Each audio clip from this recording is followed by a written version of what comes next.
malaking chance na bumalik yung price kung saan siya galing nung swing niya. Di ba sa taas, pag nagtuloy-tuloy siya, babalik din. Mas safe siya sa trading po, pag trend talaga. Kasi pag nagbigay ako ng signal na against sa nakaka-20, 30 pips naman ako, pero payo sa mga na nasisindan ko, minsan nahuhuli na. So, nag-entry na, wala na. Bumabalik na. Yun kasi ako din nag-against the trend ako kumukupit lang. 40, gano'n. Pero delikado din. Tama.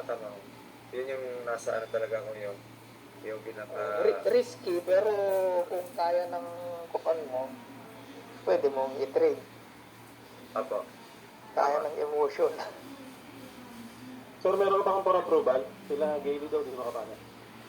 Wala ba ng mobile lang? Sorry po. Sige daw. Silver. Hindi nakakapag-add ng host dyan. Para taga-approve lang. Admit all po. Ganun. Yan. Okay na. So, isa na guys. So, pag nag-uptrend naman po, sample, magbibigay siya ng mga auto-plant zone, gaya nito. Sample, nag-uptrend yung market natin, no?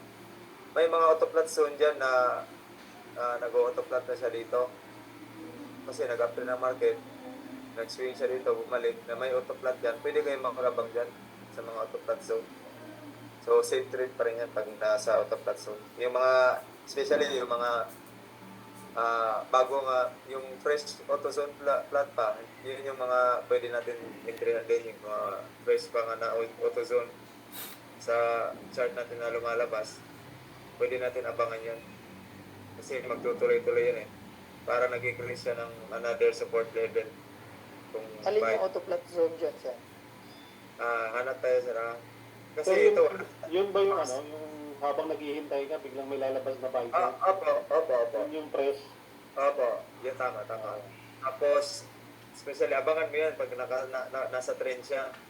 No? Example, nag-trend siya, uptrend. Tapos nag-auto-plat zone. Pwede ka mag-abang dyan. Malaki ang chance din sa entry mo na Kahit nasa gitna na. Opo, hindi po. Malapit lang, yung malapit. Malapit sa zone. Minsan, pumapasok siya, di ba? Minsan dito. Pag nag-land siya, magbabounce agad. Pwede mo yung pasukan. Pero pag nasa Hindi agad gitna yung na pagbaba.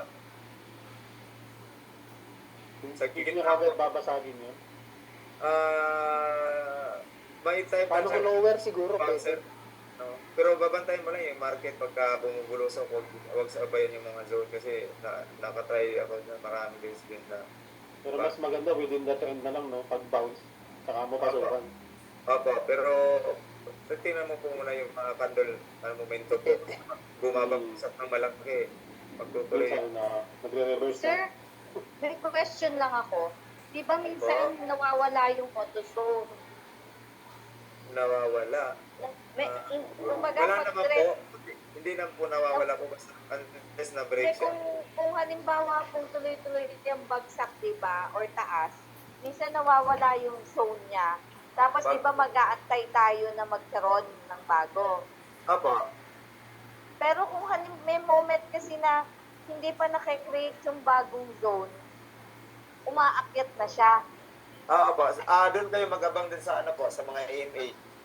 Pwede sa EMA. EMA yung titignan pagka gano'n. Pag walang zone. Okay. Gotcha. Thank you. Wala pong zone to, di ba? Itong area na to, kanina, yung mga, sabay lang siya sa ARP kanina yung mga, anong oras yan? Mga dito. Sa 3 minutes, nakita ko may example ito, nag-auto-plat zone po ito. Kanina. So, pag auto-plat zone, pwede ka na mag-abang dyan. Kasi doctrine Magkikita Sa higher ka ba? O dito dyan na sa lower mismo? Sa lower po, lower. Okay. Pero yung sinasabi ko na breakdown po, mas maganda yun yung gagawin natin, yung breakdown. Yung sa 1 hour. Ano sa higher? Opo, tama. Gaya na, may arrow, kita mo may arrow na dito, arrow down. So, since may arrow down yan, pwede tayo magabang ng mga sale dyan, di ba? Ito din, may arrow up. So, pwede mag-abang ng buy. So, sa higher time frame, 4 hours to. So, yun yung titingnan natin para safe sa mga newbie. Ako, nasanay na kasi ako mag 5 minutes. Tumitingin naman ako, pero nasanay ako na minsan nagda-direct ako sa ano, sa mga... Iba ba yung triangle tsaka yung arrow? Ito pong mga triangle na ano po, maliit na ano to, yung confluence siya natutuloy. Tumutuloy yung price, ito yung link. Kasi ano to MACD crossing po ito mga MACD crossing po yan. So, hindi yan yung pwede mong i-identify na pasukan. Doon ka sa arrow. Mas maganda kung sa ito mismo. Kasi diyan na magsisimula eh. Bali, magko-continuation lang itong after nitong ito. Nakuha niyo po. Dapat ito yung priority mo sa mga entry natin. So, titingnan mo yan, yung mga momentum ng 1 hour. Kung magtutuloy siya, pwede ka mag-scat, di ba? Gaya nito, kung lumabas to. So, pwede ka mag-entry ng down dyan. Mag-aantay ka doon sa 5 minutes, tingnan mo yung zone doon. Kung may makikita kang down na arrow sa 5 minutes, pwede mong entryhan, mag-scat ka doon. So, Rapid tsaka reverse lang ang ginagamit niyo o pati yung zone, mas maganda kung ang zone, mga bouncing resistant at support kasi yan sir niya. Possible na mag-bounce din ang price dyan. yung Default. Bollinger RSI din yung na ginagamit? Ginagamit po sir, yung pag, ito po sa yung mga Bollinger RSI natin, may chances na ito mga week na to, sample week, no, na may rejection siya eh. Tapos nabumungga na sa Bollinger. Ano. Yung aantayin natin dito, yung magiging red candle na. Kasi nag-bounce na yung nag-bounce dito sa yung malalaking week na. Yun yung babantayan natin. Mas may red na candle. Pumapasok yung mga sellers dyan. Ang ibig sabihin din po, pag nagtaas po sa Bollinger yung mga candle, may chance na mag-bounce din. No? Gaganon-ganon lang yan. Paikot-ikot. Kasi nagsiswing yung price. So yung pinaka-confirmation natin, kung bago tayo, so ito yung mga arrow up sa 1 hour, titingnan natin yan. Tapos pwede ka pumasok ng entry dyan.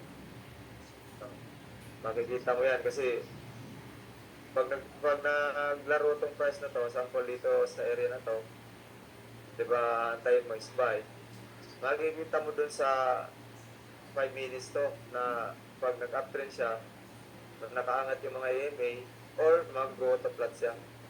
Ganon. Nakuha niyo po. Nakuha niyo po. Na-analyze niyo po. Then, tapos, pag nakita po kayo mga example po, uptrend po siya, tapos yung mga pumipitik na mga wicks na candle, ito mga wicks to eh. Yung ganon, di ba? So, yun yung tendency na hinahatak niya pataas yung mga price na pullback lang siya. So, gaya nito, kita mo, may wick siya, malaki. Tapos siya yung price niya, mag-aantay ka lang ng pullback. So, yun yung mga, yung mga identification na pwede pa mag-continuation ng price. Yung mga wick na matataas. Ano. Okay po. That question, Po. opo, sir, yung bang may mga week, hindi ba indication yun na nagkakaroon ng price rejection kaya siya bumababa?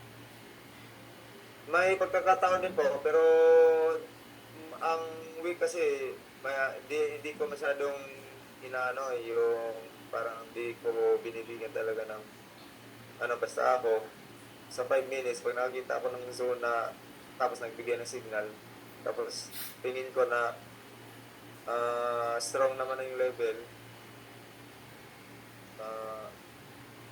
hindi ko masyadong ina-apply yung weeks kasi parang pa lang yung confirmation ba na magtutuloy. Gaya nito po, di ba mga weeks. So, pinipitik niya yung price. So, mag-aabang pa rin ako ng sale dyan. Kasi akala ko, pag may mga ganyan, kunwari yan, yung red candle na yan, may ilang weeks yan, di ba? Ilan sa dalawa. Antayin Tapos niyo lang biglang- po yung doji, sample po. Pag nag-doji na yan, so may reversal yan. Mm-mm. Kasi ano na, nire-reject ko siya eh. So, antay mo pumasok to.